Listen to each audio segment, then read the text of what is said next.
In this episode of the AI Take by 1KE, we examine whether businesses are token maxing or value maxing. When does broad experimentation become uncontrolled consumption? And how do leaders distinguish useful adoption from activity that scales cost without scaling value? Welcome to the AI Take, powered by 1KE, where in each episode we unpack one AI lesson and explain why it matters to you and your business. I'm Sidney from Sydney, and as always, I'm joined by Michael Chanter, CEO of 1KE. Michael, welcome. Thanks, Sid. Good to see you. And tell us, what is today's AI Take? So the take today is, are you token maxing or value maxing? Token maxing or value maxing? I'm intrigued. Tell us, what does that mean? Well, many people may know, but just for those who haven't heard of it, token maxing is the trend of consuming tons and tons of AI and pursuing all of the things because it's so much fun. And what we've seen in these early months of adoption, or the last 12 months at least, is a lot of businesses encouraging people to adopt AI. And so that's been a real trend around that. But if you put that in context to value maxing, that's more about identifying where you're going to get a return on what you're doing there. I've got a little analogy running in my head. Feels almost like a little bit of a gambling problem at the pokies. And for our American listeners, that's the poker machines, right? So, it just sounds like the token maxing seems like we're just spending away. I could be on that theme, but why now? Why is that an issue now and not 2 years ago, let's say?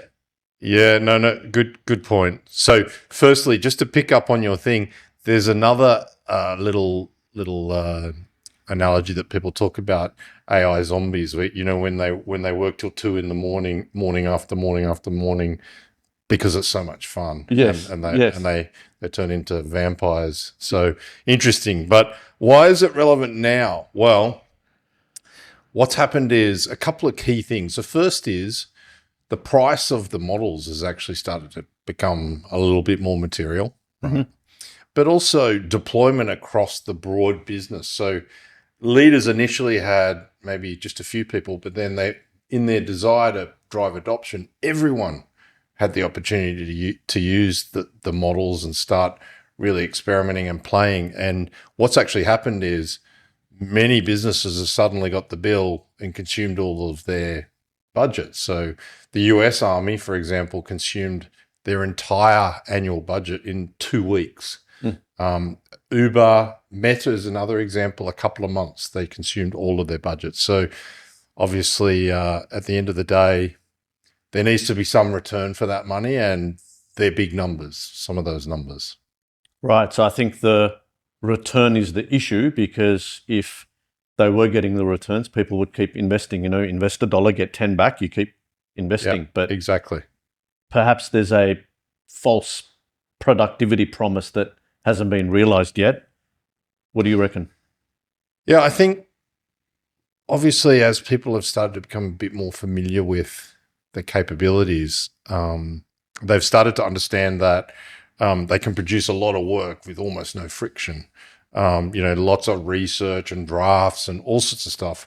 But what we sort of risk is this problem of becoming incredibly efficient at things that nobody actually really wants. I know a CEO who keeps asking the question, who cares? Exactly. So, yeah, who cares, right? Like, what is it that they're going to produce? Yes. Exactly. That's right. 100%. Who cares? Yeah. So that's really the challenge. Alrighty. So what's your guidance on what leaders should do differently as they think about this? I think the experimentation needs to continue. People need to continue to experiment. But I think we need to distinguish that from production. So, scale the use cases that are demonstrating an improvement, but don't scale everything. And so that's about experimenting quite widely, but scaling very specifically. Yes. sounds like we've had this lesson given to us so many times. Isn't this just history repeating itself? Oh, have we not learnt anything as humans? Yeah, yeah. It feels like we've seen this movie before, haven't we? With the web as a Cloud. Exactly. Yeah. Cloud and web. So, I mean, every business probably needed it, but what people didn't realize is that traffic and eyeballs didn't necessarily translate into values. So simply moving online was necessary, but it wasn't really sufficient. So I feel like tokens are a little bit like page views. They're evidence of activity, but not necessarily value. Right. I think you gave a good perspective on what organizations and leaders should think about. How about the technology channel who services these organizations and leaders? What should they be thinking about this? Yeah, so I think if you're in the channel, you've got this opportunity now to become the advisor that helps your customer identify where the value is. And that's really, really critical. You've got to turn that experimentation into repeatable business value. And I think if you can develop the skills to assist your customers in that space, that's enormously valuable. Okay, awesome. So we're coming up to our 10-minute promise that in 10 minutes we take one AI take. If there's one thing that we want people to remember from this week's episode, what is it? So I think firstly, broad adoption of AI across your business is the right move. Mm-hmm. So I'm not suggesting you shouldn't be doing that, but I think you've really got to then apply a little bit more discipline around where those tokens are expended.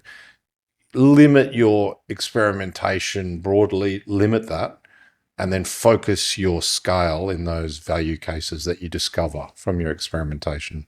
Right. Excellent. So that's this week's AI Take. If you found it useful, follow and subscribe to our channel, and feel free to share this episode with someone who'll get value from it. And we'll see you next week, where we'll take one AI lesson and explain why it matters to you and your business.